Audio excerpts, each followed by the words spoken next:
Shalom. Shalom. Haleluya, saya harap kita semua bersuka cita. Yang bersuka cita dengan saya katakan amin.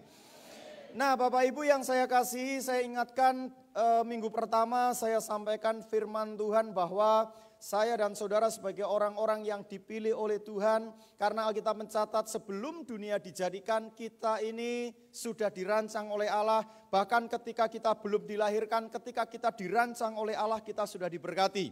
Ketika firman Tuhan berkata, baiklah kita menjadikan manusia itu serupa dan segambar dengan kita agar, nah kata-kata ini, mereka berkuasa atas binatang-binatang di darat, lalu kemudian burung-burung di udara, ikan-ikan di laut. Dan Alkitab juga memberikan catatan dengan jelas ketika manusia diciptakan pada hari ke-6 menutup penciptaan.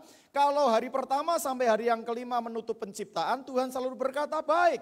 Tetapi ketika hari ke-6 Tuhan memberikan pernyataan dengan jelas, sungguh amat baik. Artinya ketika manusia dirancang diberkati, ketika manusia diciptakan diberkati. Artinya ketika saudara belum lahir ke dunia sudah diberkati Tuhan. Ketika saudara dilahirkan di dunia sudah dipersiapkan berkatnya oleh Tuhan. Dan Alkitab mencatat begini, yuk kita lihat dulu lah ayatnya ya. Ayat yang saya ingatkan kembali.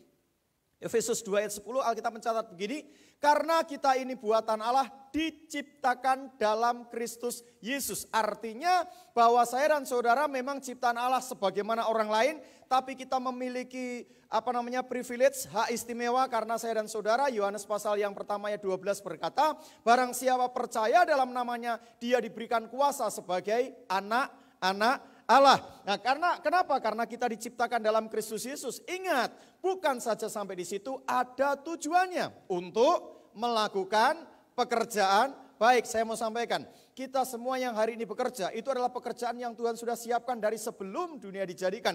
Artinya Tuhan siap memberkati pekerjaan saudara. Cuma karena kita ini diciptakan dalam Kristus, kita disiapkan sedemikian rupa. Sebelum kita memasuki pekerjaan, ingat, setelah hari ke-6 manusia diciptakan, kemudian masuk hari ke-7, masuk hari Sabat, hari yang diberkati Tuhan. Saudara bisa bayangkan orang yang dirancang saja sudah diberkati, saudara dilahirkan di dunia diberkati, masuk dalam hari yang diberkati. Baru setelah itu Tuhan di dalam Kejadian pasal 2 ayat ke-15 memberi pekerjaan kepada kita semuanya. Jadi hari ini kalau saudara ingin maksimal bekerja di hadapan Tuhan, mau tidak mau, pekerjaanmu maksimal di dunia ini, mau tidak mau mesti akrab dengan Sang Pemberi pekerjaan. Karena sekali lagi untuk melakukan pekerjaan baik yang dipersiapkan Allah sebelumnya. Sebelum saudara lahir, saudara sudah dipersiapkan pekerjaannya seperti itu. Ia mau supaya kita hidup di dalamnya. Jadi saya mau sampaikan kepada kita semuanya hari ini, kalau saudara ingin serius dengan Tuhan, saudara ingin maksimal dalam hidup, mau tidak mau seriuslah dengan Tuhan. Banyak-banyaklah masuk hari Sabat. Setiap hari adalah hari Sabat saudara. Sebelum menghadapi dunia, saudara harus berlutut di hadapan Tuhan, siap untuk menghadapi dunia nyata di luar sana. Karena apa? Karena dunia kita sudah dikutuk oleh Tuhan setelah Adam jatuh dalam dosa. Alkitab mencatat kepada wanita diberikan kutuk sakit waktu melahirkan. Kepada Adam, Alkitab mencatat bukan Adam yang dikutuk tetapi tanah yang dikutuk. Sehingga tanah memberikan hasil maksimal. Dan karena tidak menghasilkan maksimal, maka tidak heran kalau kemudian di dunia ini kita menghadapi berbagai persoalan. Di mana saudara bekerja tidak ada persoalan. Di mana saudara membangun usaha tidak ada persoalan. Semuanya pasti menghadapi persoalan. Bahkan hari ini ketika COVID-19 melanda dunia, semua menghadapi persoalan. Nah, kalau kita tidak dekat dengan Tuhan, jangan heran. Kemudian kita dekat dengan dunia yang terkutuk ini, kita heran kenapa begini, kenapa begitu. Satu saat ada seorang hebat yang bernama Charles Templeton. Dia adalah seorang anak muda dari orang kalangan atas, orang kaya, tetapi dia pada usia 17 tahun itu sudah terbiasa dengan dunia malam. Pada waktu itu ketika sedang berada di dunia malam usia 17 tahun, dia merasa kesepian. Namanya klub malam, namanya dunia malam, namanya diskotik kan gak ada musiknya yang pelan-pelan. Semua musiknya pasti kenceng. Tapi di tengah-tengah musik kenceng itu dia merasa kesepian. Dan ketika dia merasa kesepian kemudian dia pulang ke rumah memutuskan untuk berdoa. Usia 17 tahun, kisah mencatat dia ditemui Tuhan Yesus secara langsung. anak orang kaya, pendidikan cukup, bahkan ketika dia sekolah teologi ya, karena dia orang pinter, memiliki kemampuan teologi sangat tinggi, sehingga ada dua orang pada zamannya. Yang pertama Billy Graham, kita kenal semuanya siapa itu Billy Graham. Lalu yang kedua Charles Templeton ini. Para teolog melihat Charles Templeton jauh memiliki masa depan dalam hal karir rohani. Karena dia seorang yang lebih pintar dibanding Billy Graham. Seorang orator yang lebih pintar, kalau khotbah jauh lebih pintar Templeton dibanding dengan Billy Graham. Tetapi pada masa akhirnya ketika dia kuliah ke sekolah teologi yang mulai ke kiri-kirian, yang mulai mengandalkan otak bukan lagi iman, mulai bertanya-tanya kenapa ada penderitaan di dunia ini. Saudara yang seangkatan dengan saya tentu ingat Ethiopia pernah dilanda kelaparan hebat, orang yang percaya Kristus mati, orang yang tidak percaya Kristus mati. Di situ Templeton berkata, di mana kalau begitu ada Tuhan? Toh orang yang tidak percaya Tuhan mati, yang percaya Tuhan juga mati. Ketika kondisi seperti itu, kemudian Templeton membuat sebuah tulisan yang sangat terkenal. Selamat tinggal Allah. Sampai dengan masa meninggalnya, Templeton tidak pernah menyatakan imannya lagi kepada dunia. Dan dia mati di dalam ketidakpercayaannya kepada Tuhan. Bukankah itu sangat-sangat disayangkan?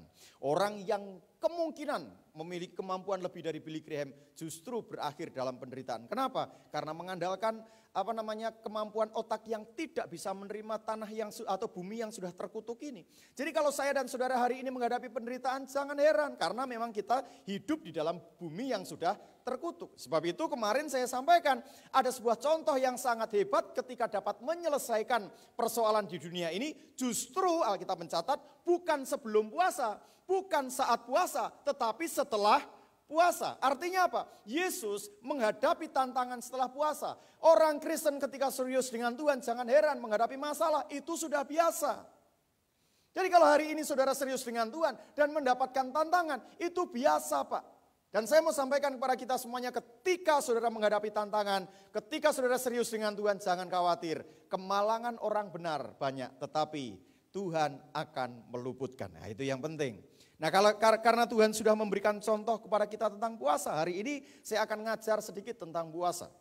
Yuk kita lihat Alkitab kita bersama-sama. Next Bang. Di dalam Matius pasal 9 ayat 14 sampai dengan ayat 17. Perhatikan baik-baik. Kemudian datanglah murid-murid Yohanes kepada Yesus dan berkata, mengapa kami dan orang Farisi berpuasa tetapi murid-muridmu tidak? Murid-murid Yesus tidak puasa, murid Yohanes puasa, murid orang Farisi puasa. Saya mau sampaikan, kita ini menjadi atau dimonitor oleh banyak orang. Apa yang kita lakukan itu diperhatikan oleh banyak orang. Kalau orang Kristen aneh-aneh, seringkali dunia sono ngomong begini, orang Kristen kok begitu. Jadi standar hidup orang Kristen itu sebenarnya standar hidup tinggi. Orang rajin ke gereja kok begitu. Tetapi kalau saudara lakukan kebaikan, mereka bilang orang itu baik ya, wajar karena dia orang Kristen. Wajar dia melakukan itu karena rajin beribadah. Tetapi ketika saudara melakukan sesuatu yang tidak baik, mereka akan berkata orang Kristen kok begitu. Jadi hati-hati ketika kita ada di tengah-tengah dunia, dunia memperhatikan kita karena kita seharusnya orang Kristen itu sebagai role model, contoh. Anak sulung, saya pernah sampaikan itu. Kita menerima roh anak sulung, roh contoh. Tidak ada orang tua yang ngomong gini, nak contoh adikmu. Tidak ada. Nak contoh contoh adikmu tidak ada. Yang ada adalah nak contoh abangmu, contoh kakakmu, betul ya. Yang ada begitu, tidak ada orang mengatakan abang nyontoh adiknya, tidak ada. Karena apa? Karena roh sulung. Saya dan saudara memiliki roh sulung. Kita menjadi role model itu biasa, menjadi teladan bagi dunia biasa. Saudara melakukan kebaikan itu ditunggu oleh orang luar sana karena saya dan saudara merupakan role model. Jadi sekali lagi, saudara melakukan kebaikan, hal-hal yang baik itu bukan saja untuk saudara, tetapi juga orang di luar sana sedang menunggu kebaikan-kebaikanmu sebagai teladan. Nah kemudian Yesus menjawab begini, ini yang jadi persoalan banyak orang. Jawab Yesus kepada mereka, dapatkah sahabat-sahabat mempelai laki-laki berduka cita selama mempelai itu bersama mereka? Tetapi waktunya akan datang, mempelai itu diambil dari mereka dan pada waktu itulah apa saudara? Mereka berpuasa. Jadi Yesus memberikan penegasan, orang Kristen itu atau pengikut Kristus itu akan ada waktunya untuk berpuasa. Karena ada orang atau teolog Kristen yang ngomong begini, orang di dalam perjanjian baru mah nggak ada perintah untuk puasa. Karena bagi orang perjanjian baru, puasa kita sudah diwakili Yesus ketika puasa 40 hari 40 malam. Alkitab mencatat dengan jelas, ini tidak baca ayat ini. Alkitab mencatat dengan jelas, mereka belum berpuasa karena Yesus belum diangkat. Ketika Yesus diambil dari mereka dan pada waktu itulah mereka berpuasa. Memang setelah Yesus diambil, mereka berpuasa dan banyak puasa. Termasuk hari ini, seharusnya orang yang percaya kepada Tuhan harusnya berpuasa. Jadi tidak ada alasan bagi orang Kristen untuk tidak berpuasa. Pak, saya sakit mah Pak, ada cara berpuasa. Karena puasa kita bukanlah puasa yang mengharuskan kita memiliki satu hal-hal tertentu dengan peraturan-peraturannya itu. Banyak. Nah, namun sebelum kita masuk sana kita akan lihat beberapa hal dulu. Kita masuk dulu ayat yang ke-16. Ini yang penting. Tidak seorang pun menambalkan secarik kain yang belum susut pada baju yang tua. Karena jika demikian kain penambal itu akan mencabik baju itu lalu makin besarlah koyaknya. Perhatikan ayat 47, ini saya suka. Begitu pula anggur yang baru tidak diisikan ke dalam kantong kulit yang tua. Karena jika demikian kantong itu akan koyak sehingga anggur itu terbuang dan kantong itu pun hancur. Tetapi anggur yang baru ini saudara, anggur baru disimpan orang dalam kantong yang baru pula. Dan dengan demikian terpeliharalah kedua-keduanya. Anggur baru harus disimpan ke kirbat yang baru. Kita puasa, pikiran kita tidak bisa seperti orang dunia puasa. Ketika kita berpuasa, maka harus memiliki pemahaman puasa yang baru. Puasa baru kita harus berada dalam manusia baru kita. Sehingga puasa bukan lagi hal-hal yang membuat hanya mementingkan diri sendiri. Tetapi puasa harusnya menjadi sesuatu yang besar karena ada tugas yang baru. Nah, yang paling penting, next, tentukan tujuan puasa kita. Saudara tidak akan pernah memiliki semangat kalau saudara tidak memiliki tujuan untuk puasa. Contohnya, kalau saudara mau kalau ada inilah istri mau ngajak suaminya makan keluar. Ngomong gini, "Pak, yuk kita makan keluar." Terus kemudian mereka jalan. Ketika di tengah jalan biasanya suaminya nanya apa? Makan apa? Ya toh? Baru setelah itu, setelah ditentukan nanti baru makan di mana? Pertama mau makan apa kita? Biasanya ibu-ibunya jawabnya apa? Ternyata bukan cuma saya ya yang punya pengalaman ya. Yuk kita makan di luar, tapi begitu sampai di tengah jalan jawabnya apa? Nah, ketika ngomong terserah, ketemu nggak makanannya? Saya pernah dengar orang punya cerita, mau makan siang, berangkat jam 11. Dari sini Cikampek muter sampai Purwakarta, nggak ketemu mau makan apa. Padahal kalau mau makan kan jelas. Contohnya, saya suka makan di Jipo. Kalau saya ngomong Jipo, saudara pikiranmu apa? Capcay bukan? Saudara nggak perlu ngomong yang aneh-aneh ya. Kalau kita ngomong yang paling gampang lah, semua pasti tahu. Yuk kita makan ke Cibungur. Ada saksa nggak di situ? Bisa digantung, betul ya. Kalau saudara ngomong Cibungur udah pasti sate, betul ya. Saudara nggak perlu cari capcay di sana. Saudara nggak perlu cari panggang di sana, meskipun sama-sama bakar, nggak ada panggang di situ. Kalau panggangan banyak. Ayo panggang nggak ada kan begitu kan? Saudara sudah tahu itu. Tetapi kalau saudara ngomong, yuk kita makan keluar. Nah itu pasti bingung tuh. Makan apa? Kita mau kemana? Pada akhirnya bingung. Nah, ketika kita ngomong mau puasa tapi tidak punya tujuan, percaya sama saya bingung. Tetapi kalau saudara sudah tahu puasamu mau apa, itu semangat. Anakmu mau ujian, saudara ngomong sama suamimu, "Pak, yuk kita puasa agar hasil ujian anak kita bagus." Udah jelas tuh, yang didoain apa, terus kemudian bagaimana berdoanya udah jelas tuh. Nah, sebab itu apa yang jadi persoalanmu? Penting mengambil sebuah keputusan penting, contohnya. Saudara yang mau ngambil mantu, ini bapak-bapak dan ibu-ibu yang sudah punya anak yang gadis atau yang sudah perjaka, mau cari mantu, puasalah. Penting. Jangan terserahlah, Pak. Wah, itu bahaya itu. Anak-anak muda yang mau nikah, puasalah. Itu mengambil keputusan penting. Minta perkenanan Tuhan dan pertolongan Tuhan agar saudara tidak terjerembab di dalam kesalahan pengambilan keputusan. Yang mau ngelamar kerja, berdoalah. Banyak lamaran saudara kirim, berdoa yang terbaik. Jangan sampai tidak terbaik. Anak saya pernah kejeblos sedikit ketika dia diterima di pekerjaan, kelihatannya katanya administrasi. Nah, dia sudah kerja di situ, masuk ruangan bagus dan dia menghadapi komputer. Tapi kemudian tiba-tiba bosnya ngomong gini, diajarin begitu, terus ternyata tukang tagih online. Bayangin, ketika nagih kan mestinya yang enggak ya. Tapi karena anak pendeta kan enggak bisa begitu.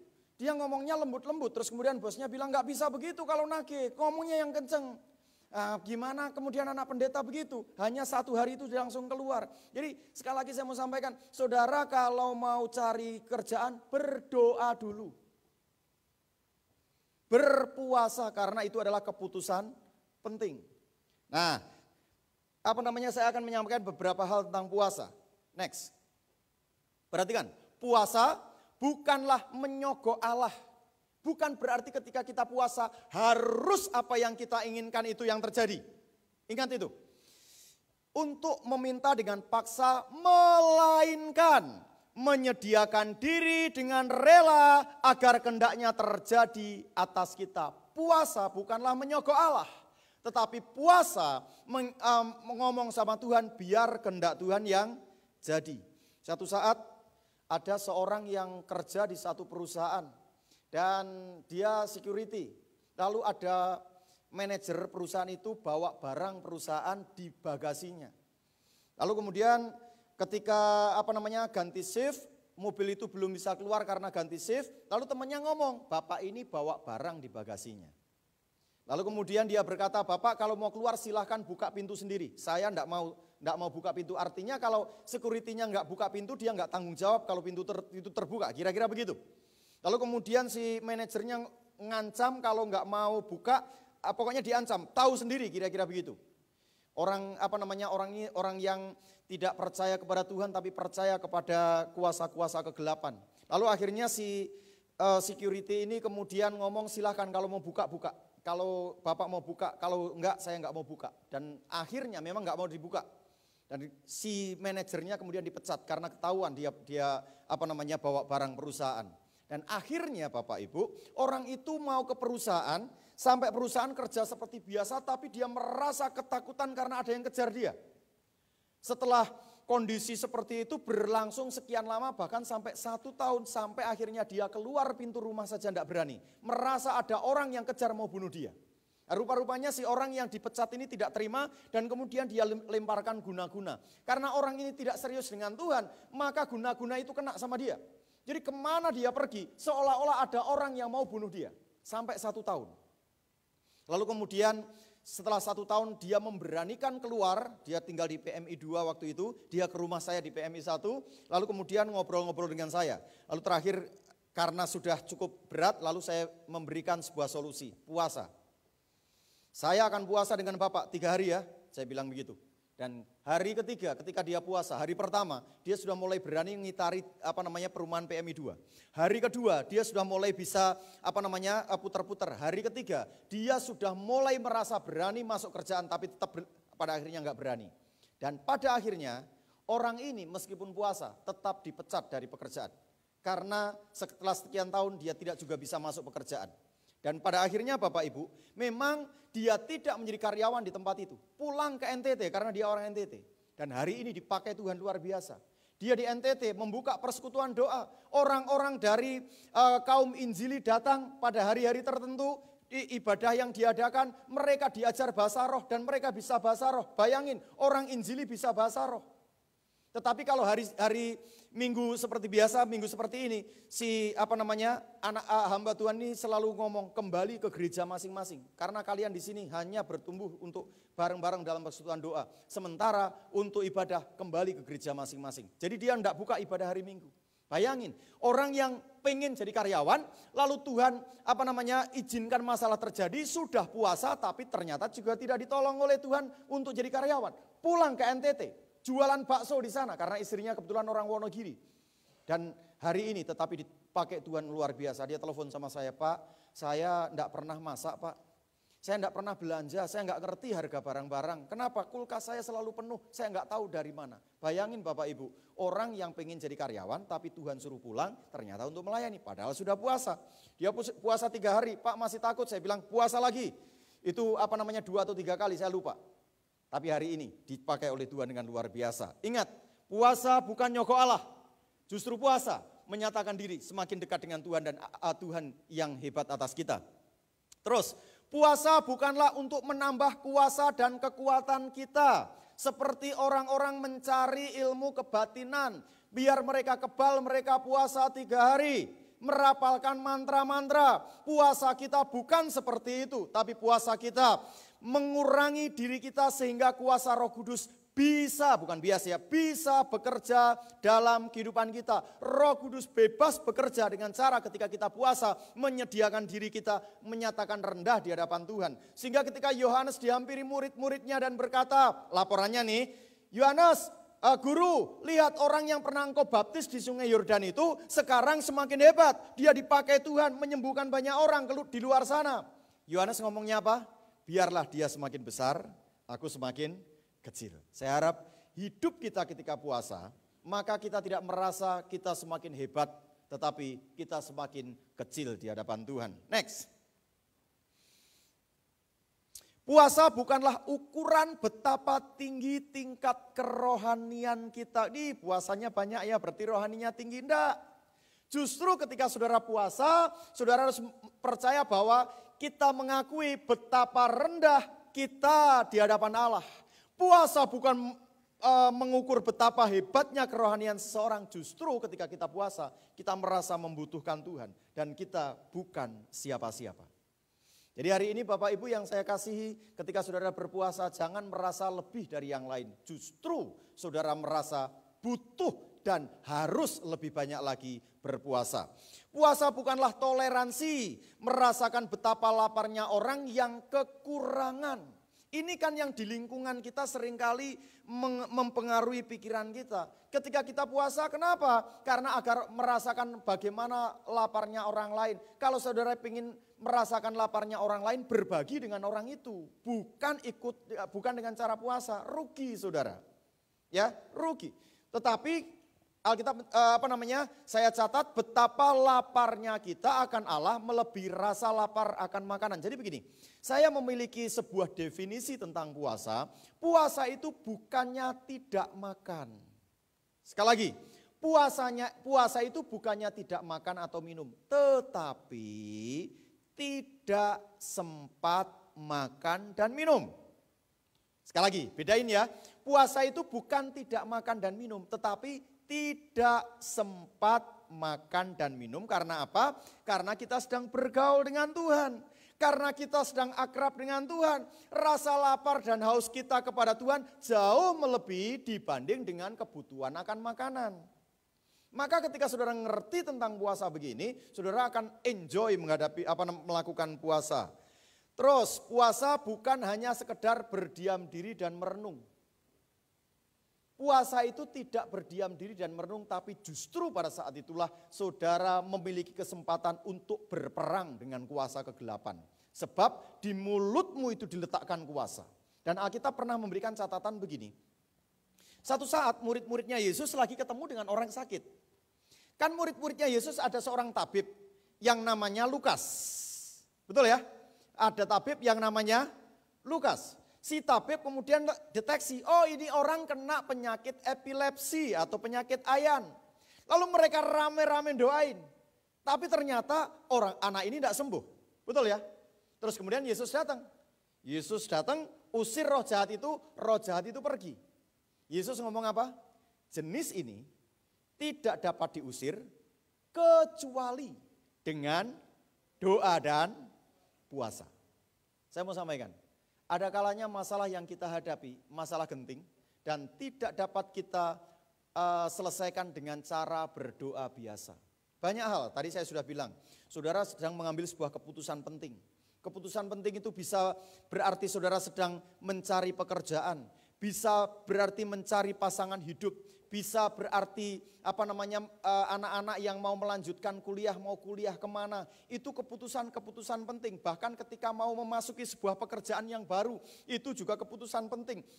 Apakah lewat pekerjaan itu saudara semakin jauh dari Tuhan atau semakin dekat dengan Tuhan. Itu keputusan-keputusan penting. Itu tidak bisa hanya dilalui dengan doa biasa. Harus dengan doa dan puasa. Karena di tengah-tengah dunia, sekali lagi dunia yang sudah dikutuk ini, kita menghadapi berbagai tantangan. Dan kalau kita tidak serius dengan Tuhan, dengan doa dan puasa, kita seringkali hanyut di dalam tantangan itu. Sebab itu Bapak Ibu yang saya kasih, banyak-banyaklah berpuasa. Next, nah sekarang bagaimana berpuasa itu? Waktu puasa contohnya, ada orang yang memiliki jangka waktu 8 jam, 1 hari 1 malam, 3 hari seperti puasa Ester, 7 hari, ada yang 40 hari. 40 hari itu yang dicatat Alkitab, ingat hanya Yesus, Elia dan Musa saja. Nah, puasa ini apa? Ada jenis-jenis puasa, contohnya hanya makan sayur. Daniel, Sadrah, Mesa, Abednego makan sayur saja dan kemudian juga minum air putih. Orang Advent dan mereka yang vegetarian mengikuti cara ini. Terus kemudian ada yang tidak makan saja. Yesus puasa 40 hari, itu tidak makan tetapi minum. Saudara bisa ambil puasa 3 hari tanpa makan, tapi bisa minum sehingga kebutuhan air cukup, tidak masalah. Kalau memang itu menjadi kebutuhan saudara. Terus kemudian tidak makan dan tidak minum, ini puasa total. Ada orang yang puasa total, ada orang yang puasa pagi itu minum jus, tidak masalah. Karena ini berbicara tentang kondisi saudara, contohnya yang sedang kena penyakit tertentu. Ini bisa model puasa seperti itu. Atau puasa dari kebiasaan jelek. Contohnya saya tulis merokok, puasa merokok. Orang yang ngerokok itu, abang saya driver, jalannya dulu dari Lombok sampai Aceh, bawa truk gandeng, sehingga rokok merupakan teman setianya. Kalau saya ingetin sebagai pendeta, itu bisa berantem. Lebih baik kan perokok, lebih baik tidak makan dibanding tidak merokok, kan begitu kan? Nah, saudara bisa mulai dengan cara puasa untuk tidak merokok. Ya. Terus, next. Menurut Josh Tempe dari University of Indiana, dari Universitas Indiana, profesor ini ngomong begini, secara fisiologis, ini karena dia ahli biokimia, ngomong begini, puasa itu mengakibatkan kadar kolesterol turun dengan drastis. Halo, siapa yang kolesterolnya di atas 200? Ada yang mulai diet. Diet boleh enggak? Boleh. Tapi lebih baik saudara puasa, tapi tujuannya bukan nurunin kadar kolesterol, rugi. Maka kolesterol saudara yang turun, enggak dapat berkat rohani. Puasa saja, maka secara otomatis kolesterol akan turun. Terus tekanan darah turun. Bapak Gembala memberi kesaksian ketika puasa, kadang kan kalau Pak Gembala puasa kan bisa 3 hari, seminggu, bisa sampai sebulan, bisa sampai 40 hari, makan cuma sekali di jam 4 sore saja kan. Itu Pak Gembala ngomong tensinya normal terus. Itu orang puasa tuh. Sebab orang puasa ketika dia lagi puasa biasanya lemes atau terengginas. Lemes atau terengginas gitu. Lemes ya.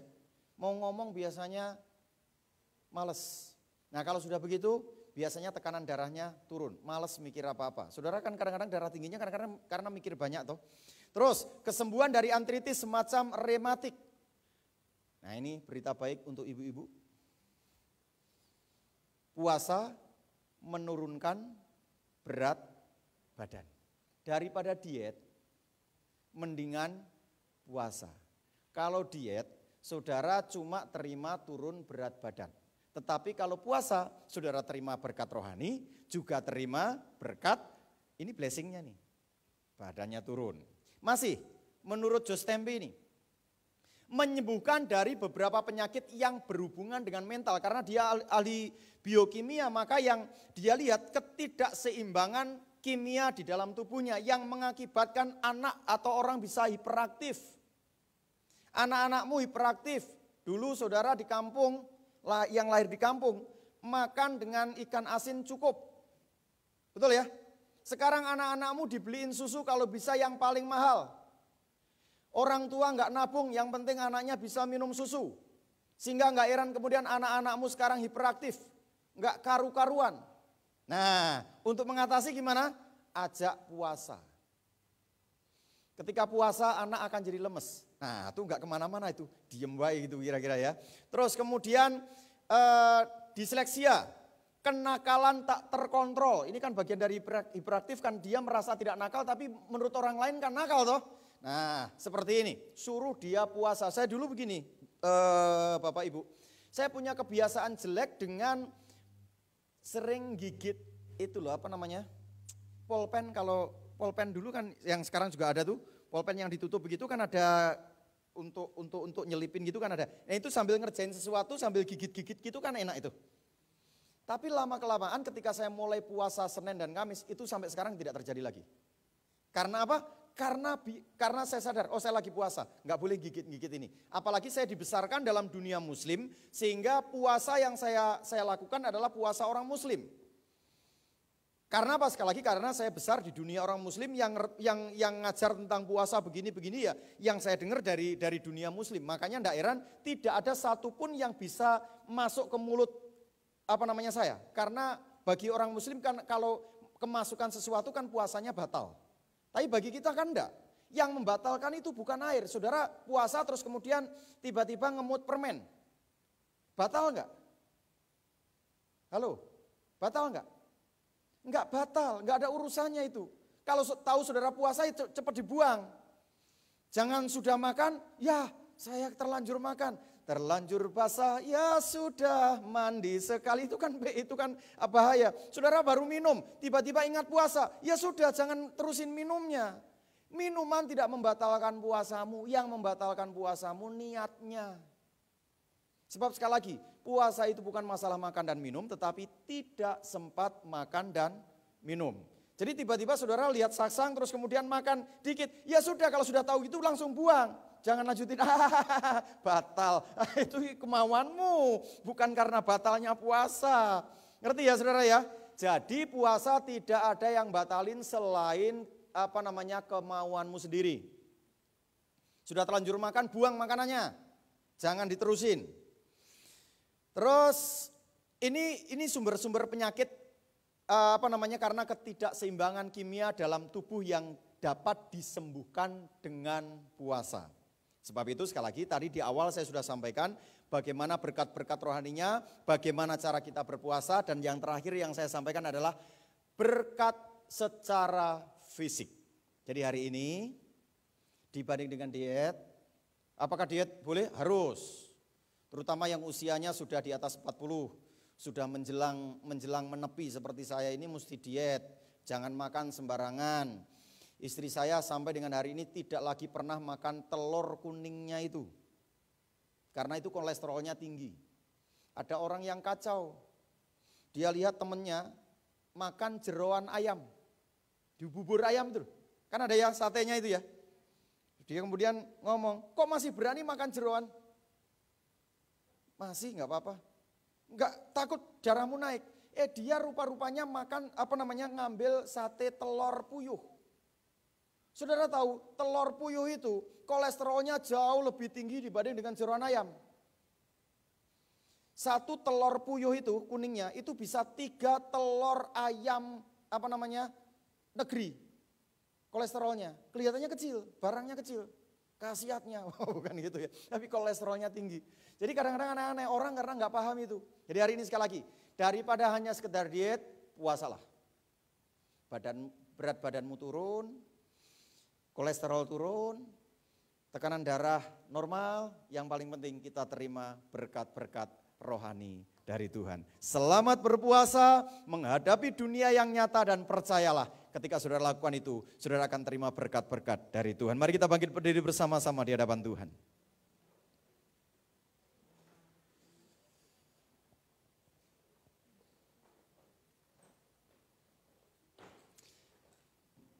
Bapak Ibu, kalau ada yang dulu berpandangan puasa bukanlah sebuah keharusan, hari ini saya berharap saudara sadar puasa itu adalah ajaran Tuhan.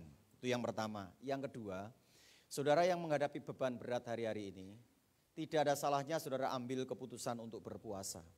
Dan kemudian, kalau saudara ambil keputusan, hari ini ambil keputusan di tempat ini. Jangan ketika keluar dari tempat ini. Saudara keluar dari tempat ini mengambil keputusan puasa atau tidak, pasti pikiranmu akan dipengaruhi dengan cara dunia. Sebab itu kalau mau ambil keputusan untuk puasa, ambil keputusan hari ini dan lakukan. Haleluya. Ku kan berdiri di tengah badai. Katakan, dalam kekuatan yang kau berikan. Ketika saudara berpuasa, maka Allah akan memberikan kekuatan kepadamu.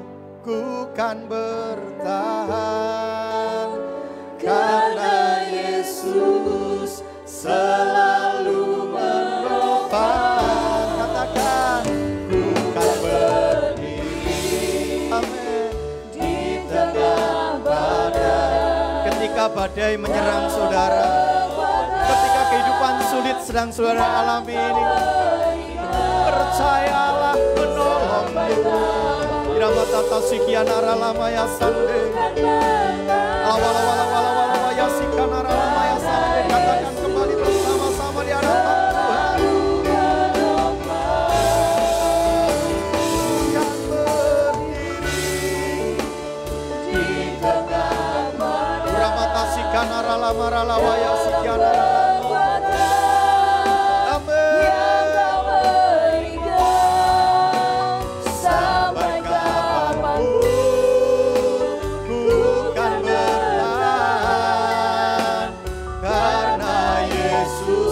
Mari katakan dengan iman di hadapan Tuhan. Bukan berdiri, glory, dalam naungan sayapmu. Yang kau berikan sampai kapan. Yes, mari kita akui dan kita imani di hadapan Tuhan. Amin. Karena selalu, mari katakan karena Yesus selalu menopang. Amin. Karena Yesus selalu menopang hidupku.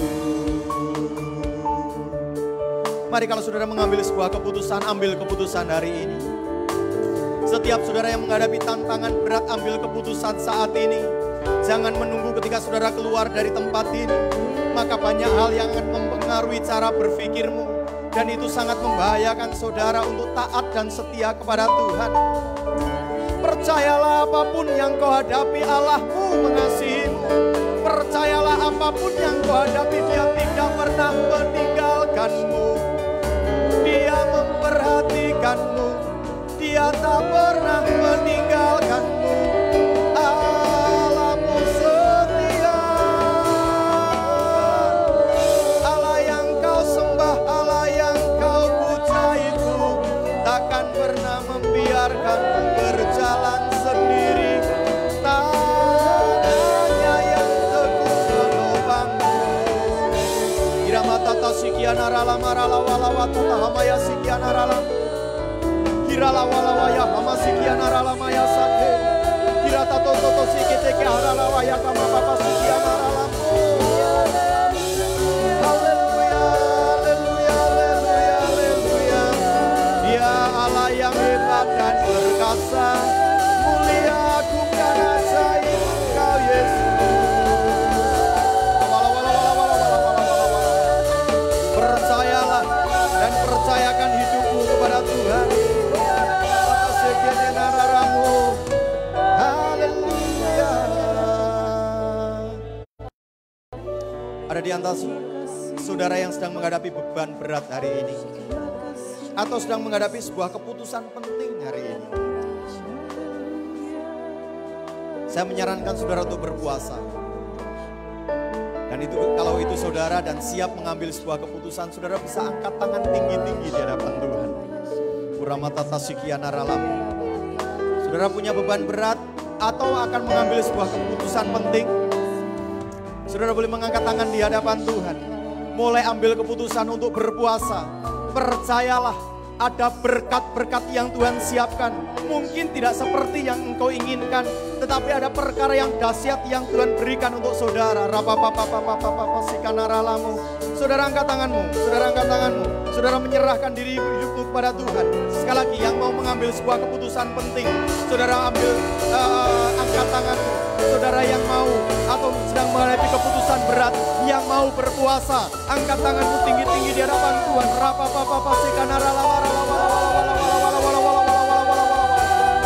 Haleluya, haleluya. Lihat, Allah sedang bekerja dengan caranya. Allah sedang bekerja dengan caranya. Sebab apa yang tidak pernah engkau lihat, apa yang tidak pernah timbul dalam pikiranmu, apa yang tidak pernah engkau dengar, Tuhan sedang siapkan dengan cara Allah yang hebat.